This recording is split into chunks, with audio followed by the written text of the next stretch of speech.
Welcome back to Ballers, Beers, and Banter here on another wonderful Sunday night of football with Anthony and myself, Moose. Dave's not with us again. Who knows what he's up to? But we have a ton of headlines for you guys today. There was unfortunately a large amount of injuries throughout today's games. Super unfortunate for a lot of these athletes. Some of them we were very excited to see, continue on in the season, and we hope that their injuries are minor and they come back in a couple of weeks. There was a couple of huge names today that came off the field, back on the field, off the field, back on the field again. Yeah. A lot of highs and lows for fantasy football fans who are following along, and a couple of huge and exciting games today as well that we'll get into shortly. Anthony, how you doing tonight?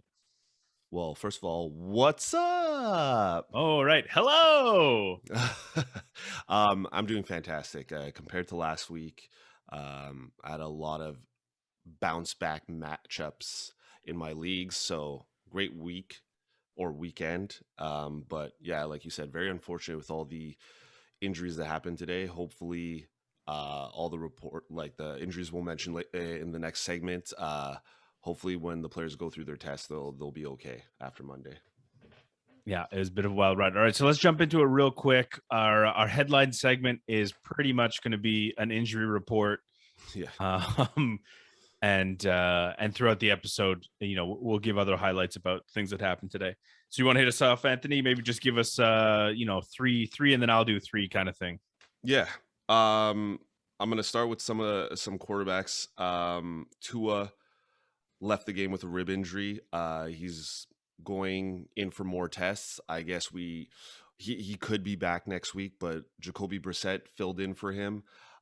Super unfortunate because I think he had a good rapport with some of the players, so it was very upsetting to see. Another one, Carson Wentz, ankle injury. He's also going to be going in for more tests. I think he was in and out a couple of times, but the guy that filled in for him was Jacob Eason. Yeah, so super unfortunate, but I don't think these are any guys, maybe Wentz, but I don't think these were any guys that you were really starting on your fantasy teams, maybe holding off on. But Wentz, I know, was a late round pick that some people wanted to take a shot on. Yeah, but I mean, so again, no one's thrilled when somebody gets injured. However, with how things are in the NFL right now, especially with Deshaun Watson wanting to trade to another team, a bunch of teams just lost their starting quarterbacks. Yes. These injuries have opened up potential interesting storylines in the next week where there could be some wild trades for Deshaun Watson. Yes. Yeah. So it should be an exciting upcoming week. And then the next one I'll mention is one of my guys, one of my sleepers, a guy that Moose wasn't really high on because he's a boring player. Jarvis Landry, sprained MCL. So, I mean, a lot of people, I think, started him this week because they were lower on some of the people they might have started week one that didn't really perform. Jarvis Landry, we said, was the wide receiver one because OBJ is not playing. So this is very unfortunate for him and the Jarvis Landry owners. For myself, I started him in one league, but thankfully I'm still going to win. So super upsetting to see. So keep an eye on that. Yeah. Bless him. That was his thing, remember? Yeah. All right. So why don't you name a few here? All right. So first one we got, this was a player who came on and off the field a few times, Dalvin Cook. Top tier running back. A lot of people took him with their first round pick. So a little bit discouraging to hear that he's injured so early in the season. He's dealing with an ankle sprain. So not the end of the world, but not the greatest thing for a running back. So hopefully they, get it taped up, they isolate it, rest it, and he should be good to go next week unless it ends up being like a high ankle sprain or something worse. But at the moment, it doesn't sound like a major issue. Next one up is Amari Cooper. He's dealing with a rib issue, which is not the greatest. Sometimes that can cause issues with breathing, especially when you're running and taking hits. However, this does open up room for a name we mentioned last week for people to keep your eye on, Cedric Wilson. Cedric Wilson was the player we suggested would replace for the injured Michael Gallup. But now, if Amari Cooper is also injured, that puts CeeDee Lamb at the top of the roster, and Cedric Wilson slots in right behind him. So Cedric Wilson was already getting opportunities when all three of their top options were healthy. Now he's definitely going to be in the mix to get some touches. So definitely a name you want to look out for this week on the waiver wire. My third one, as previously mentioned, with the Deshaun Watson news, Tyrod Taylor, the quarterback for the Houston Texans, has a hamstring injury. It seems more serious than a slight hamstring pull. Yeah. When he came out, the rookie Davis Mills went in. However, who knows what's going to get shook up in Houston now? Will Deshaun Watson still refuse to play? Will they trade Deshaun Watson to get another quarterback in there to help them out? Who knows? It's going to be absolutely wild. Yeah. And also, I know I've said it a few times on this podcast. I always had a little soft spot for Tyrod Taylor. I always thought he was a great quarterback. And it's so unfortunate to see this is his third campaign now where he's come in. He's going to be the starting quarterback. He gets out there, does a great job. And then for freak injuries, last year, he took a needle to the lung accidentally. And then, Justin Herbert came in and was phenomenal. And now, in 2 weeks in Houston, he looked amazing. And now he's hampered by injury. So it's a really, really unfortunate story. And I mean, Houston was winning this game at one point against Cleveland. It seemed they were very happy or comfortable with Tyrod Taylor under center. And I mean, Tyrod Taylor protects the ball. He was 10 for 11 when he was playing, 125 yards, 1 touchdown pass, and he ran in for one. So when told you he was the original mobile quarterback. Yeah. So it's very unfortunate to see because it looked like Houston might actually be in some games. But now with your bet with Dave on who's going to be the worst team in the league, at least they have a win up on the Jets. But speaking of worst teams in the league, Jets got torched today. Oh my goodness. But we'll get into that. Yeah.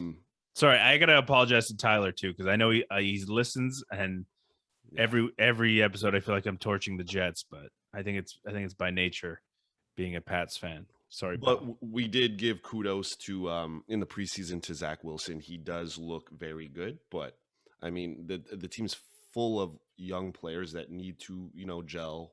Yeah, and it's only the first season with him under center, so give it some time. I'll mention another one. Laviska Shenault, injured shoulder. He's getting an MRI Monday. So I think we're still trying to figure out who the lead receiver is in Jacksonville.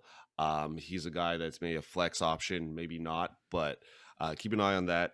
We hate to see injuries, as we mentioned, all the time. But yeah, this is a significant injury because he's one of the bright futures for Jacksonville, if you will. One of the talented Swiss Army knife type guys on the team. And then did you want to take Andy Dalton since this is potentially? Yeah, you can take your buddy. I'll take my buddy. I'll take Andy Dalton. You can take the other quarterback that you've talked about before.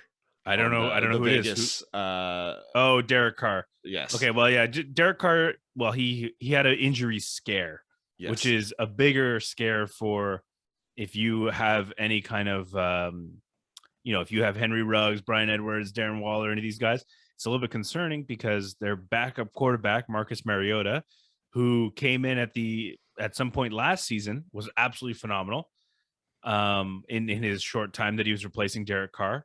He's out. He's also injured. So when Derek Carr went down, I don't even know who their backup quarterback is. I can check, see who got in there for a little bit. It's not even a big deal. It's unknown. It's an unknown person. Oh, it's not that unknown. We just hope to never see him again. Nathan Peterman. Oh goodness. Yes. Oh goodness. That's not great. I forgot about old Nathan Peterman. Interception king. Yeah. Okay. Well, at least Nathan Peterman has experience with Las Vegas. He's not like a rookie or something like that. I'm not thrilled about it. But anyways, it was a little bit scary that Derek Carr went down. Thankfully, came back in and ended up having a phenomenal day. Yes. Yeah. And then coming back, making my guy Henry Ruggs go ahead of your Brian Edwards in our beer bet. So I think from week to week, it's just gonna change. Yeah. Well, I mean, Brian Edwards he had a touchdown call back. Super unfortunate. That's true. And 3 for 3. He's he catches all his targets, so he looks good as well. I'll talk a little bit about Andy Dalton. He left the game and did not come back with a potential ACL injury, but Matt Nagy came out after the game and said that he doesn't fear that it is that. So we'll wait and see what it is early in the week when he gets tests or an MRI.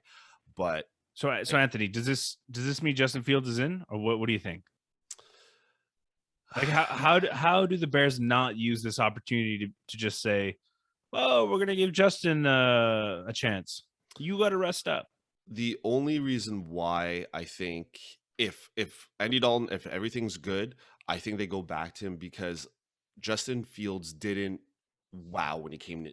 He looked okay on some drives, but he did throw a costly interception towards the end of the game. It was it wasn't a tight game at the beginning. Joe Burrow threw 3 interceptions in a row, but Fields threw an interception late in the game, which could have caused the Bears to lose. So I think he still has a lot to learn. And the analysts were saying that he's always looking for the big play, and he needs to learn how throw to the receivers that are there, that are open. So I think Andy Dalton still has the job as long as he is healthy. But I mean, I'm not going to complain if Dalton is out and Justin Fields gets his debut. Right. So he'll get the first team reps, and they'll probably point out some things to him that he maybe has been overlooking when he's on the field. So it'll be interesting to look at next week, because I think they're playing Detroit. I'm not sure if it was next week already, but might be a good game for Fields to start. If no, it's not Detroit. It is the Cleveland Browns. So they got a tough defense. Tough matchup. So it would be tough for Justin Fields, but we'll see. Okay. Then I have 3. I have I have the entire San Francisco backfield. Raheem Mostert's out for the season. We already knew that.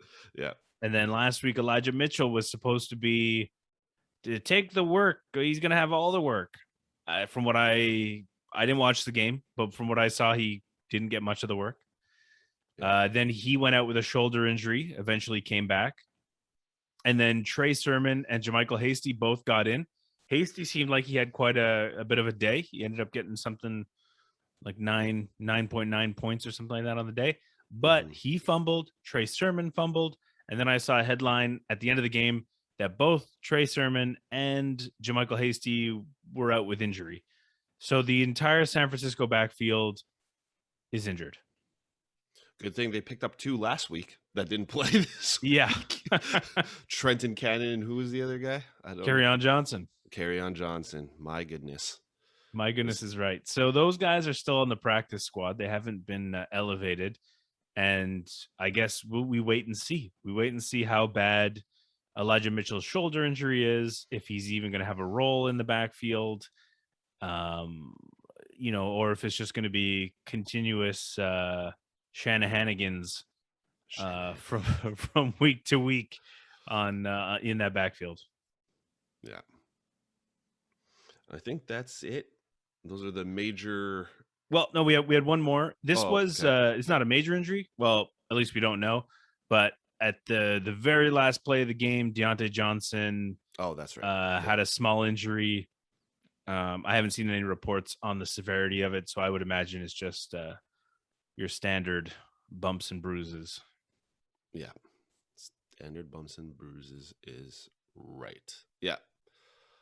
So, I mean, let's get into some, that was an injury report, but I guess let's get into some of these games. I don't know what you watched yourself. What stood out to you? What games did you watch? All right. Well, the first game I watched today was Pittsburgh, Las Vegas.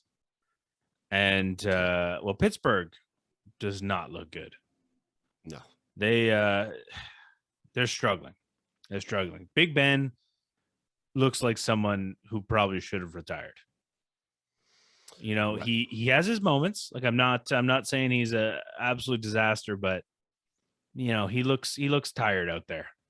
And you know, Yeah. but there were times like you know, he had a couple of he hooked up with Diontae Johnson a bunch of times.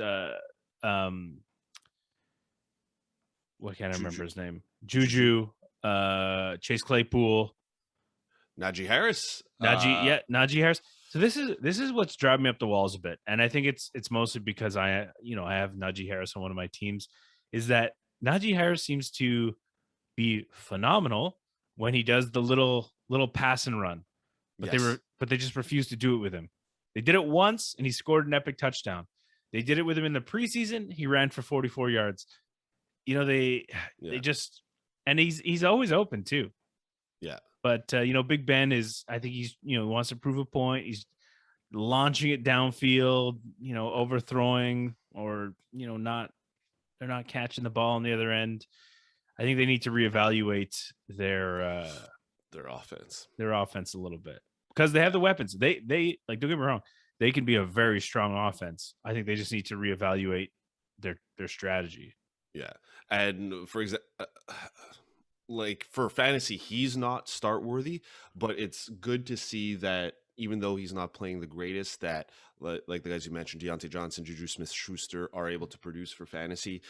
A guy, Diontae Johnson, that not all of us were super high on, but we said would be a great pickup for everybody's team, because he's a guy that gets a lot of targets. He had 12 targets, 9 receptions, 105 yards. So this is a guy that you definitely going to start every week. And I think the guys like Juju and Claypool, I think week to week they'll interchange as to who will be in the double digits. And Najee Harris, like you said, he was relevant for fantasy. His stat line's not great. 10 carries for 38 yards. Oh, without that touchdown, yeah, he was literally touchdown dependent. Yeah, he would have just got into the double digits. So the fact that he's on the field, like we said, majority of the time is a positive for him to produce. But and it's week 2. It's week 2. Yes. Let's not get too carried away. Here's a rookie in his second ever full NFL game. I think he's doing all right. Yes. On the other side of the ball, Las Vegas, things to be concerned about. Everything. They seem to have made their whole offense about Darren Waller, and then the defense just shut down Darren Waller. Yeah. So, although for fantasy purposes, Darren Waller's super exciting, it doesn't matter. Defenses can cover him. They'll double cover him, and he had a pretty quiet day today. His numbers ended up being all right, I think. In do we have his numbers PPR, for half it PPR? Was 9 points. Yeah, so you know, pretty good points, but not the double digits you normally would expect from Darren Waller. And Henry Ruggs got a late huge touchdown pass, but other than that, he was touchdown dependent. Yeah. Same with Bryan Edwards. You know, didn't have a big showing. Same thing would have been touchdown dependent had that touchdown not been called back. And then I think probably Kenyon Drake probably had the next best on that team, but not too much exciting in terms of fantasy football. Let me just check Kenyon Drake real quick here. He had 8 points. Yeah, 8 points. So not even that great either. But after all that being said, Derek Carr, if you're streaming quarterbacks, or if you're in a situation where you have Carson Wentz or Ryan Fitzpatrick or Andy Dalton, Derek Carr, 22 points today, and he looked all right getting them. That he did. So he might be someone. You want to pick up on the waiver wire potentially. It would be really hard for me to do that just because of all the things I've ever said about Derek Carr, but yeah. You can stream him. You can stream him. Yeah, that's it. All right, you want to do the next game? Yeah. So for me, being a Bears fan, I watched the Bears game, but I was also interested in this game because I wanted to see how the Cincinnati Bengals would perform. We had a beer bet out of this, so who would win the game, and then we had a couple players that were on our 6-pack risk rankings. So just to go over that, Joe Burrow finished with 13 points, threw 3 interceptions on Joe Burrow killed me on this beer bet. I'm only chugging this beer because of Joe Burrow. Yeah, but it's a guy you also gave 5 out of 6 beers. Yeah, well, I mean, I had a Well, little higher hopes for Joe Burrow. yes, but I'm still like, all kidding aside, I'm still on the Joe Burrow bandwagon to, I guess, succeed and be a week in, week out starter for fantasy. It's just the Bears defense, like I said, Yeah. Bears only have their defense. So that's one thing they work on. And he didn't play a full season last year. So I had a feeling I thought he would be sacked a lot more. I'm not sure how, well, he was sacked 4 times and threw 3 interceptions, one of them being a pick 6. So it wasn't too great. He did have 2 quick touchdowns at the end of the game. And to move on to the wide receivers, it saved T. Higgins' week because T. Higgins was also, maybe keep an eye on him as well. He left the game in the fourth quarter last week in week 1. And he left at some point in this game. I think he was just rocked on one of his catches, and he didn't come back in for a while. He ended up finishing the game with 60 yards, 1 touchdown. He did fumble as well, so that didn't help his point total. But finishing the double digits, Jamar Chase had a late touchdown as well, which you rated high as well, and I was a little bit lower because I said, who knows which receiver is going to be the lead guy week in, week out. It seemed like T. Higgins was going to be the guy if he didn't leave the game. Boyd was on top of the fantasy points for the receivers on that team at one point in the game. The interesting thing to note, though, with the 3 receivers. Yeah, so T. Higgins was targeted the most, then Tyler Boyd, then Jamar Chase. Right. Jamar Chase is the big However, guy. Their fantasy points were the reverse order. Yes.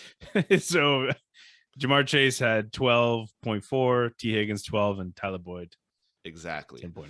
So even if Joe Burrow is not playing that well, I think it's the receivers. You're okay playing the receivers. I think they're flex options. We did say T. Higgins was our guy for this year, that people should go draft him. He was going super late in drafts. You can start him with confidence, just even based on the target share. So yeah.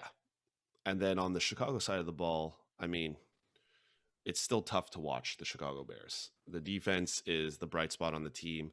David Montgomery still getting a bunch of carries. He had 20 carries in the game, only finished with 61, only had 61 yards rushing, 18 yards receiving, finished with 9.4 points. So you're not too happy about that.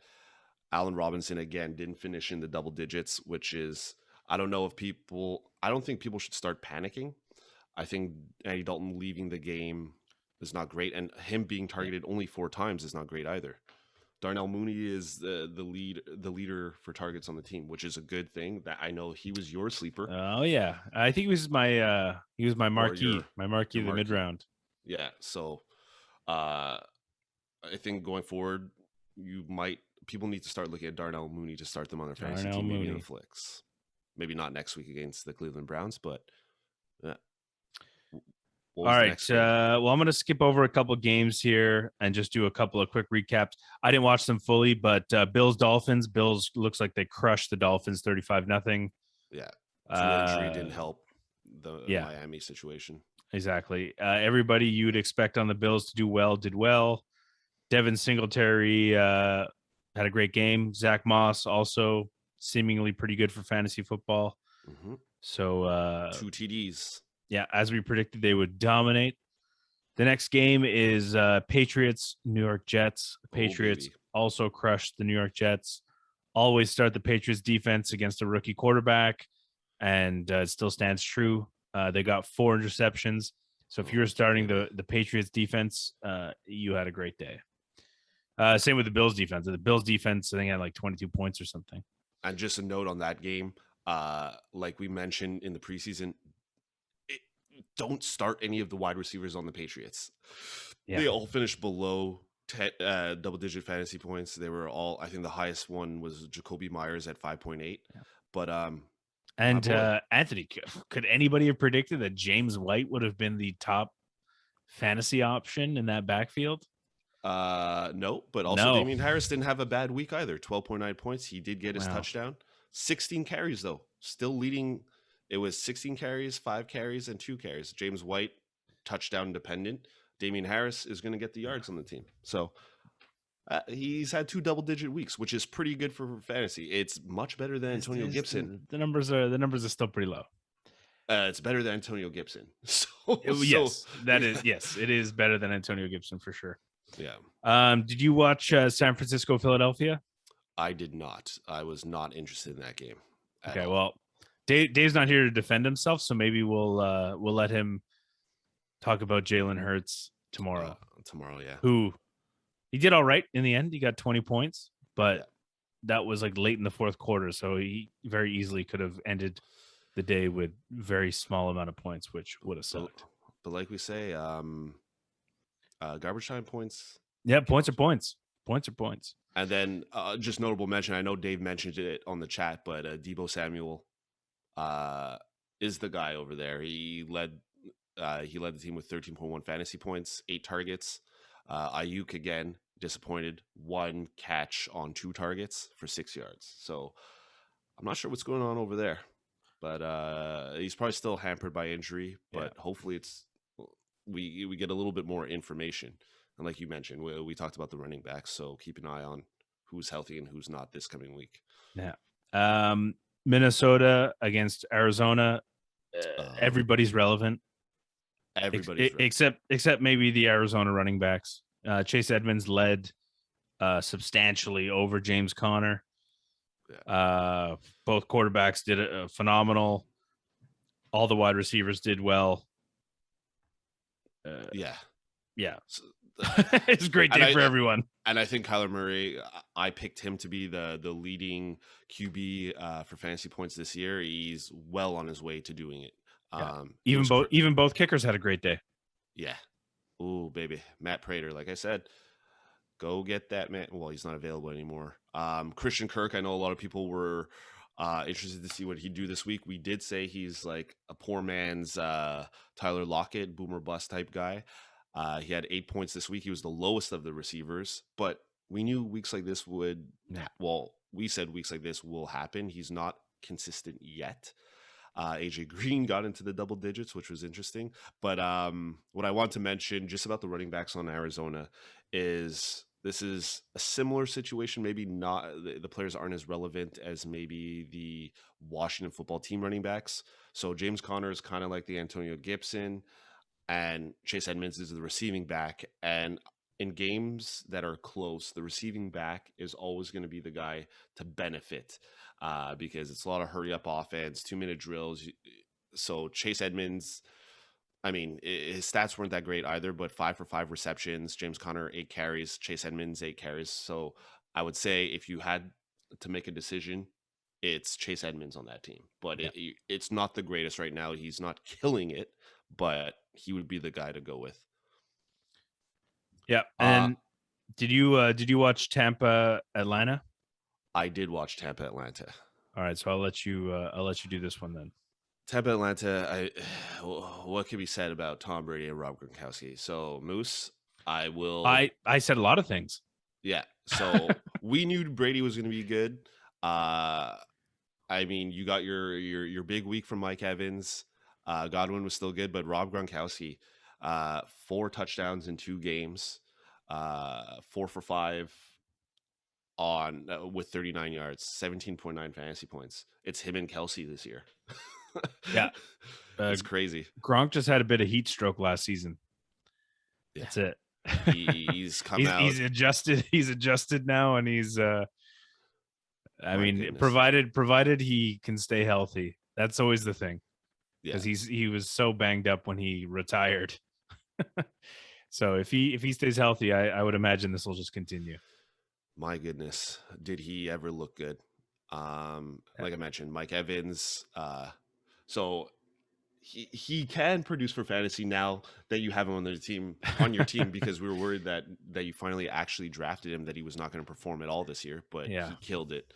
Godwin was still relevant, like I mentioned, but I also want to maybe apologize, but maybe you can kind of side with me on this and back me up a bit if you can even.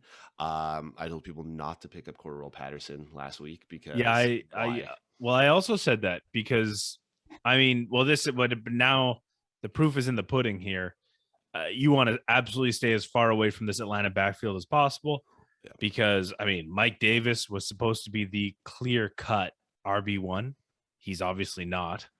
Cordarrelle Patterson seems to be dominating that backfield. And then we still have yet to see Wayne Gallman.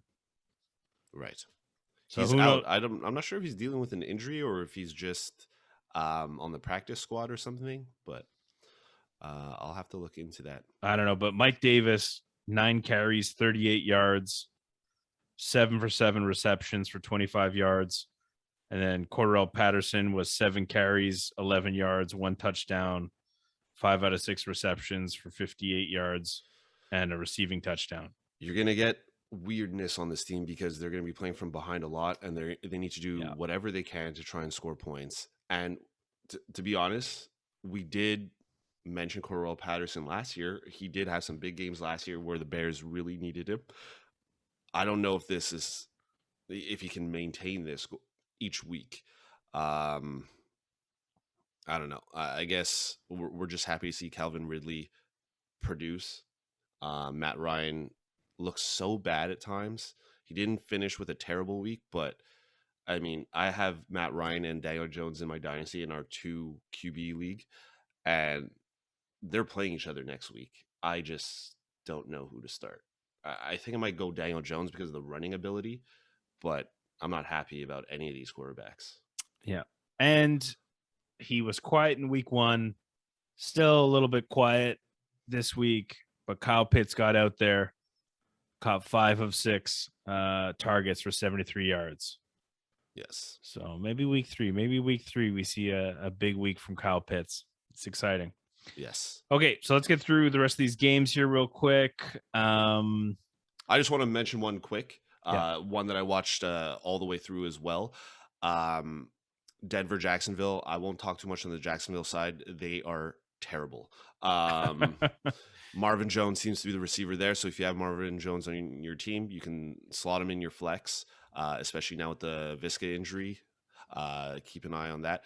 I am the first one to admit, or I am the first one to boast about my players or my calls, my sleepers, my marquee to the mid rounds performing well. I did have KJ Hamler super high this week. He finished with 1 fantasy point, and Cortland Sutton ended up playing like he was the wide receiver 1. And again, Tim Patrick, we said, was very touchdown dependent. He got his touchdown, so he was relevant this week. And another guy got in there, Hinton, but he finished with 2 fantasy points. But this doesn't mean that KJ Hamler is not going to produce. KJ Hamler looked good last week. It's just the offense has a lot of players. And then Melvin Gordon, Javonte Williams, they're both getting 13 carries, and they're both doing they're getting average performances until one fumbles or something like that. I think, I mean, you could maybe flex one of them, but at this point, I would still say Melvin Gordon's the guy. And then Noah Fant, slot him in. Teddy Bridgewater, not a streaming quarterback anymore. I think he's a guy you can start week in, week out. He looks very comfortable. 328 yards, 2 TDs, no interceptions. After today, that's people probably will have to start Teddy Bridgewater. But it was Jacksonville. They had 2 very easy weeks. Wow. We're running out of starting quarterbacks. Speaking of starting quarterbacks that were underwhelming, Dak Prescott, super underwhelming. Oh, boy. 23 of 27 completions, 237 yards, and an interception. Ended up with a measly 7.48 fantasy points. Yes. A little bit. It was a rough show. Very, very underwhelming. But Tony Pollard crushed it. 21 points. On the other side of the ball, Austin Eckler did well, as expected. Looks like those hamstring injuries aren't a big deal for him. So that's good. Zeke had an all right game as well. And, CeeDee Lamb was really the only beneficiary on the Dallas side. Mike Williams had another big week. Keenan Allen put up 12 points. Is this the Twilight Zone? My goodness, yeah. Mike Williams. Well, I mean, this was a guy that everybody believed in when he was drafted. Well, this is the Mike Williams hype that everybody expects. Yes. But usually the unfortunate news happens after a bit of hype. Not enough people have added them to their fantasy team yet. He was never targeted like 10 times a game. If he was in the past, he was 100% going down with injury. But the fact that he is not now is very good. So fingers crossed that there are no injuries and we get to see a full season of Mike Williams. Yeah. Justin Herbert, everybody was high on him this year because he played really well last year, has had 2 very mediocre weeks. I would still say keep him as your starter. Don't panic. Everybody on the team, like the wide receivers and the running backs, are performing super well. He's thrown a couple interceptions in this game, so that's why his point total went down. He would have had 20 points if he did not throw those. So he's a sophomore, maybe sophomore slump a little bit, but it's not even that bad. So I think you can still start him confidently. Yeah. And Tennessee, Seattle. Oh, I mean, I think anybody listening who had to play against Derrick Henry or had Derrick Henry on their team. My goodness, what a game. Derrick Henry, 3 touchdowns and 182 yards and 6 receptions for 55 yards. 44.7 fantasy points. I think that's it. If you had Derrick Henry, you just won your week. You could just bench everybody. Derrick Henry's going to take care of it. Yeah. And if you had to, I was lucky enough to not have to play against Derrick Henry, but I think it was last episode we were talking about. It was they said it on Reddit. You know, what are players that you fear to play against? It's weeks like this, Derrick Henry. You know, and what's even worse is like if your team had a good week, doesn't matter. Derrick Henry's 44 points are blowing your. Yeah. You know, if 2 of your players had 22 points apiece, it's a pretty awesome week. Derrick Henry just blew that out of the water. You know, so I had him in brutal. One league. I had him in our Dynasty League where I had Kamara as well. I know we didn't talk about that game, but Kamara didn't play well at all today. And Derrick Henry certainly made up for it. And a couple other players that I had started. So, yeah, you're definitely happy if you have Derrick Henry on your team. Yeah. And then other side of the ball, Ty Lockett, you know, boomer bust player last season. And I'm going to warn everybody right now. This is very exciting. I have Tyler Lockett. It's very exciting. We're letting Russ cook. Tyler Lockett has always been his, you know, reliable receiver, huge downfield threat, very fast. And this is how last season started. Big games. And then it really dropped off. Yeah, and I think so. Don't get too excited. That's it. So, if you have him on your team, you're most likely starting him for sure. But like we mentioned, so between these 2 weeks that have already happened, he had 5 targets last week and 11 this week. It's not consistent. Some weeks they will need to go to him, and some weeks they won't. I think the more alarming thing with the Seattle side of the ball is DK Metcalf has underwhelmed this year. I had him to be my top fantasy finisher for wide receivers. He is still targeted a lot. 11 targets, only caught 6 for 53 yards. This is a guy that was used in the red zone, got a lot of TDs. So far, I have Metcalf and Lockett in one league, and Lockett's on my bench. I have A.J. Brown, too, who was in this game. A.J. Brown underwhelmed, and Julio Jones got all the fantasy points. So, I mean, these are 2 guys that Dave has talked up in the past couple of years. I know Dave is super high on AJ Brown, but you're going to get these on-off weeks with these on both sides of the ball. The Lockett, Metcalf, it'll probably switch at some point, and then same thing with Julio and AJ Brown. So these are guys you're starting anyways. But yeah, and we'll talk about Freddie Swain. Yeah, in our next segment. Yeah. But he also had a great day off of 1 catch. It's still a great day for him. No, don't expect that. Yeah. Okay, I think we're good. And then, there was the Chiefs Ravens game, which was super exciting. If you got to watch it, it's going to be one of the best games of the season for sure. Yes. It was just head to head. Like Ravens got off to such a terrible start. what was it? He threw they fumbled and then recovered the fumble and then immediately threw an interception. Yeah. In which the Chiefs scored on. So the Chiefs were already up 7 points before Patrick Mahomes even got on the field. The Ravens came back, scored. Chiefs scored. Ravens scored. Just back and forth, absolute shootout. Why do I forget his name? Lamar Jackson was actually making passes, really good passes too. Marquise Brown had a day. We're going to talk a bit more about Marquise Brown later. Yeah. But if this was a taste of the things Baltimore was trying to do with passing the ball, I mean, it's going to be exciting if they can pull it together. They've obviously incurred a ton of injuries with their running backs, which I'm sure has, shaken everything up. But I can only imagine it if J.K. Dobbins, Gus Edwards were healthy, they had that strong running game. Man, Baltimore could be a very exciting team to be watching. And Lamar Jackson, you're not benching him. The alarming thing with him is you will get some really bad weeks from him, because the turnovers. Week 1 it was 3 fumbles. This week it was 2 interceptions. He did have 2 rushing touchdowns himself, which is what we expect from Lamar Jackson. If he continues that way, he's gonna be fine. Yeah. He goes from 15 points in week 1 to 34 this week. I mean, he's fantastic when oh my goodness, it's just amazing to watch him versus Mahomes. There's nothing better. Sunday night. Whew. John, I got big Harbaugh's went for it on 4th and 1. Yeah. And to seal the game, Chiefs weren't able to get the ball back. So Baltimore won by 1 point.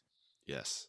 One thing I want to mention in this game, and I'm not usually one to pull the panic button, but Clyde Edwards-Helaire, pull the panic button or push the panic button. I have him in one of our main leagues, our keeper league. I am panicking. We'll come back to this at one of our later episodes in the week. Like I said, the Buffalo Bills stop running backs. They did this week. Myles Gaskin, we didn't talk about that. Myles Gaskin has underperformed as well, but they're playing Washington. Buffalo's playing Washington next week. Gibson, I don't think will do well, and I think they'll be trying to catch up. So J.D. McKissick, I might have to start over Clyde Edwards-Helaire because my goodness, Clyde Edwards-Helaire is terrible, and he fumbled. So yeah, at the end of he cost them the game. That fumble cost them the game. So slot in Jerick McKinnon. I'm joking. Oh no, I think it's Darrell Williams seemed to be the next guy up, but he didn't even do that well either. No. Okay, let's roll into our next segment because I think we've spent way too much time talking about game highlights. Yes. Everybody watch the games. I don't know. Send us an email. Let us know if doing game recaps is even worth your time. Yeah. And we won't do them because maybe you watched the games, maybe you didn't. I don't know, but I assume people did watch the games. Yeah.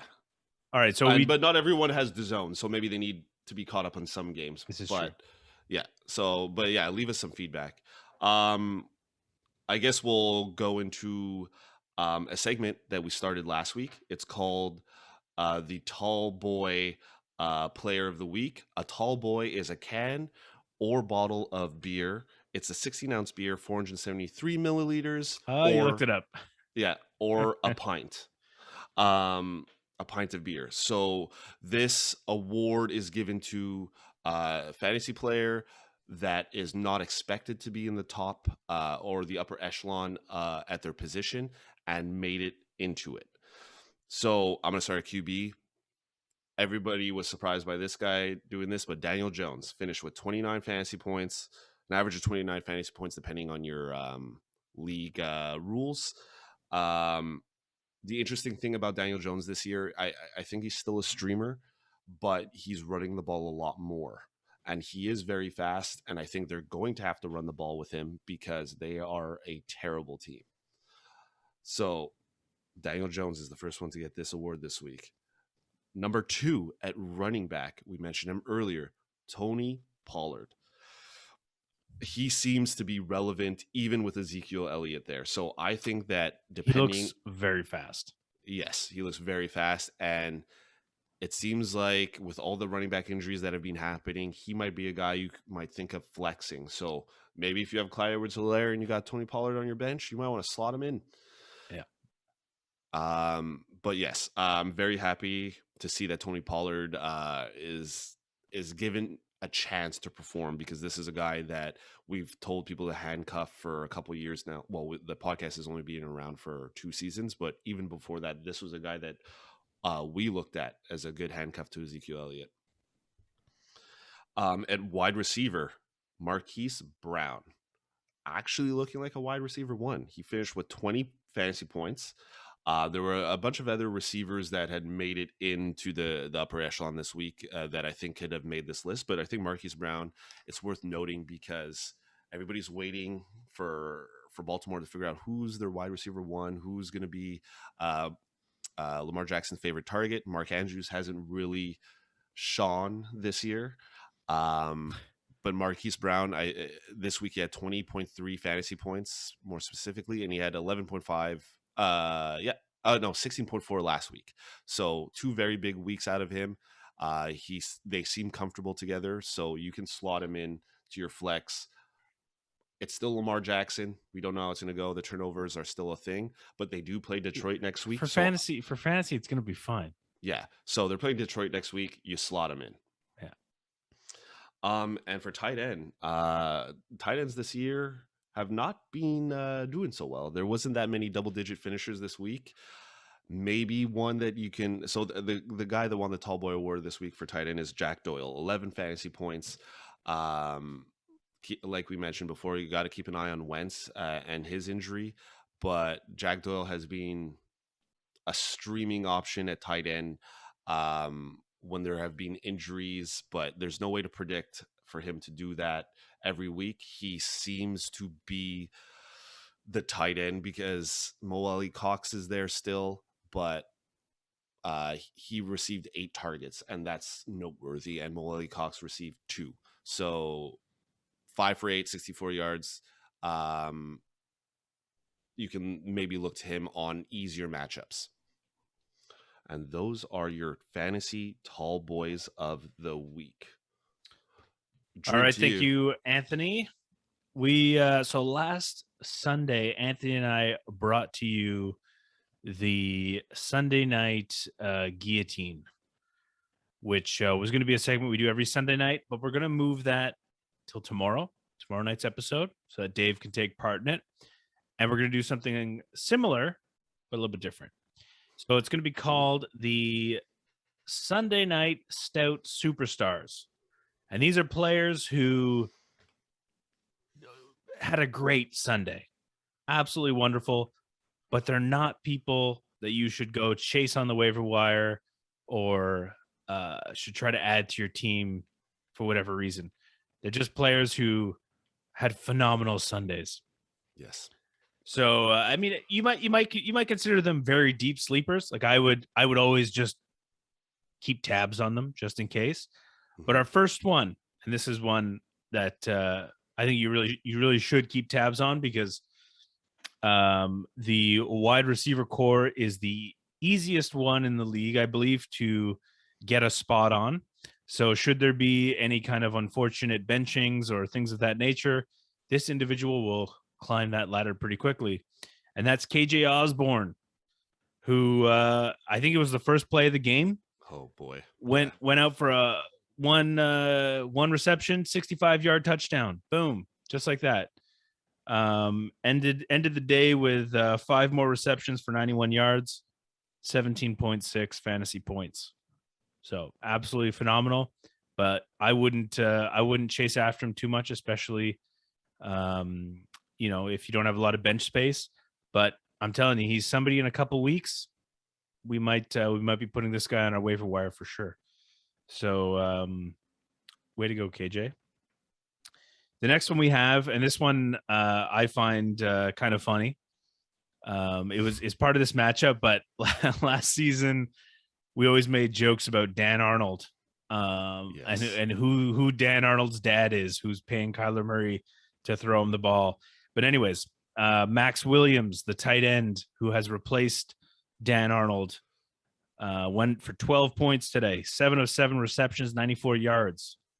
So awesome. Well done, Max Williams. We don't think he's someone you should chase after on the waiver wire. Of course, I mean, tight end is a bit of an exception, maybe. If you have an absolutely, bottom tier tight end and you want to try slotting Max Williams in, go for it. But he's not somebody I would particularly stash away and hope for 12-point games every week. Yeah, and like I mentioned, there were not that many tight ends in the double digits. There were 7 this week. So, yeah, I wouldn't take a shot on him. Definitely not. Yeah. And then, as mentioned earlier, we have Freddie Swain. 18 points. Freddie Swain did nothing all game. And then at one point, he just blasted by the defense, threw his hand up in the air, and Russell Wilson just landed a dime on him, and he ran it in for a touchdown. So he had one huge play, 95 yards for the touchdown, but don't expect this to happen every week. Other than that one play, he was invisible. Russell Wilson only has eyes for Tyler Lockett. Even Gerald Everett had a very poor day. Didn't even get a point. So stay away from Freddie Swain. And then the next one we have, Anthony and I both do not know how to say his name, so we'll just take a gamble. Demetric Felton. Does that sound right to you? That's better than any way I would have said it. Demetric. Oh, the Demetric system. Yeah, he didn't really. Anyways, he didn't have, what we would call a super blowout game. But what's interesting is he did have a better game than Kareem Hunt. So as far as we know, Kareem Hunt wasn't injured. Yes. But well, I mean, I guess Dimitri got in there for 2 receptions, 51 yards, and a touchdown. Yeah, I didn't see this game. I don't know if it was just a big play. It must have been. Yeah. So. But anyways, he's not. If you didn't watch the game and you're just looking at points, he's not somebody again that I would chase after unless you have bigger benches or really someone even worse that you can just offload from your bench and put on there. I don't think he's going to be someone who will be scoring 11 points week to week. And that wraps up our first segment of Sunday Night Stout Superstars. Yes, I loved it. All our segments are going to deal with beer in the headlines as the title, not the headlines. But Anthony, did you prepare a Reddit for this week? No, because like you mentioned last week, Sundays we will not do a Reddit. Okay, I didn't realize that was official. Sorry, guys, you heard it here first. There's no Reddits on Sunday. Yeah, like depending on our segments and what goes on with the news, Sunday we'll keep it to all the games and everything. And just before we get into beers, I did want to mention some noteworthy things that it's interesting to mention. Or maybe noteworthy to mention, we had a few beer bets with Sam Darnold. Sam Darnold, 2-0 Carolina Panthers. Is it the effect of maybe having Christian McCaffrey on your team? I think so, but I'm glad to see a guy. Oh, hey, that's something we did. We forgot to mention in the injury report. In the middle of the game, Christian McCaffrey left the field. Yes, he did, but then came back and was awesome. Yeah, it was definitely. It seemed like he came back much stronger and then killed it after. But yeah, I wanted to mention that. So it's looking good there. And again, so I guess we'll go on to beers here. We're going a little long. I finished my beer. I'm drinking out of my Bears mug that Dave had purchased gave to me as a gift. I'm drinking out of it. Also, especially because Moose has to chug a beer because the Bears beat the Cincinnati Bengals. But the beer that I was drinking in it was the Kronenberg 1664 Blanc. Very refreshing. I don't have my AC on right now. Very citrusy. It was very refreshing. I have a sponsor. I have an Innocent Gun. Ooh, You have a lot of innocent guns. Always delicious. Beautiful. Well, I stocked up. Every time we go up to the cottage, we go through Ontario and stop at the old liquor commission and stock up on innocent gun. So that's your beer of choice on Sundays. Seems like, well, of life. Yeah, I mean it's it's And when you don't take a trip down to the cottage, you just get that Costco Heineken's, the 50-pack Heineken. Amazing. Well, I might switch it up now that COVID rules are easing up a little bit and things are a little bit safer. There's a beer shop not too far away that has tons of beers of all different brands and stuff. So I might explore some more interesting beers. Nice for the show.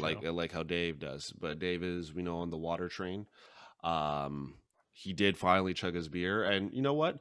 Kudos to him. If you guys didn't see it on Instagram, go check it out. He did. Well, you have 24 hours to check it out on the story, so hurry up. He took a shot before he chugged his beer. We didn't see the finish of the beer, but he took the shot. So yeah, we'll give it to him. We'll give it to him. Awesome. I don't think there was any other beer bets that were lost, just the Cincinnati one. We'll try and get one beer bet, weekly beer bet out each week. Hopefully Dave will partake in one. I'll make a bet. I'll make a bet every week. I don't care. We potentially have the McKissick over Gibson one for next week. Well, let's do it. Let's do it right now. You and I do a bet every Sunday. All right. So I'm going to say start J.D. McKissick over Antonio Gibson this week. I think he will outperform Antonio Gibson again this week. I think it's been 2 weeks in a row. That's a tough one. That's a tough one to take. Yeah. Now it seems more likely that it'll happen. I don't know if there was something. Also, I think Gibson, he was hampered by injury. He had shoulder injury. So I'll tell you what. If there's nothing about his injury all week, I'll take the bet. Okay. If Antonio Gibson's going in like 100% Antonio Gibson, I'll take the bet. But if throughout the week we hear hampered injury report, then obviously it'll be J.D. McKissick. So okay, we'll stamp it in the sand for now. If there are injury reports, if Antonio Gibson finds himself on the injury report all week, we'll find another beer bet to do. Okay. But yes, I'm big on J.D. McKissick this coming week. He's good. I mean, he's there's nothing wrong with J.D. McKissick. No, it's just he's always been the pass catching back or the second back. But he's always been talented when he's been given the ball. Yeah, and we don't know if he's getting in there on the 2-minute drill or when games are close. Maybe because Antonio Gibson is hampered by injury and they don't know if he'll last the entire drive if they're rushing. But yeah, we'll keep an eye on that. All right, folks. Well, if you've made it to this point in the podcast, that means you are one of our most loyal listeners, and we love you for it. But we also want to hear your feedback because we don't even know if we're doing a good job. We can see that more and more people are listening to us, but who knows if we're giving you the information you want to hear. So if there's something in particular that you want us to cover, please just send us a short email at 3bfantasypod@gmail.com or 3bfantasypod on Twitter, Instagram. I think that's all of them, right? Those are all the social medias. Halftime Sports, and I just wanted to bring up Halftime Sports. We do a live show every Wednesday, 10 p.m. Eastern, 7 p.m. Pacific. It's a live show. You guys come on and listen. It's very easy to sign up. I know some people are like, I have to create a password or whatever. Nah, you can use your Gmail. You can use your Apple ID. It's very easy. I can tell you how easy it is. Both my parents are on it. There you go. Now you have no excuses. Both my parents are on it as well. There you go. Yeah, so every Wednesday you can come on, ask us questions. It's a little bit of a different episode. It's not the same maybe setup as our podcast. It's just anything goes. We talk about anything. You can come on the stage, they call it. It's kind of like a radio show where you take in callers, but except you can come on stage very easily. You put your hand up, we accept you on, and you can chat with us. Anthony and I might take guests on the Sunday show. It's pretty late for most people, but if there's a couple of night owls that want to come on for a Q&A segment, yes, we'd be happy to have you on the Moose and Anthony Sunday show. Exactly. See, if you want to talk about your fantasy team and how it performed on the Sunday and people that you're worried about, come on. Dave's not here. We can use another voice. We're getting lonely here. Yeah. Okay. So that's it. That's it. Yeah. What is it? Do you remember what Dave says at the end of these things? Because I feel Um, like I always try to say it and then I get us mixed up. Well, I think it starts with you saying, "Put your best gut forward," and then it goes, Oh yeah, words of wisdom. yes, And then words I of wisdom. say, always put your best gut forward. And then he goes, catch you next time. See you next time. See you next time. Ciao. Ciao. So wait, Was that it? Was that, I don't know. Oh, Was that my the dry run through? Okay, here's the real one. yeah. You ready? Ready? Yeah. See you next time. Ciao.